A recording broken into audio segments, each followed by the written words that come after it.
Hello, today I'm in Land Rover Discovery. In this video I'll show you how to change car height. In the beginning, take a look in the center of the car. Right here under the surface mode, we've got this panel. Press this button on the top to raise car height and on the bottom to lower it.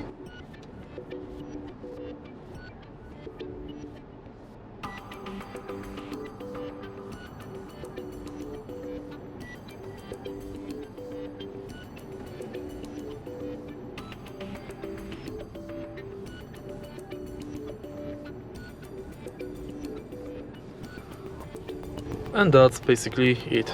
If you find this video helpful, please leave like, comment and subscribe.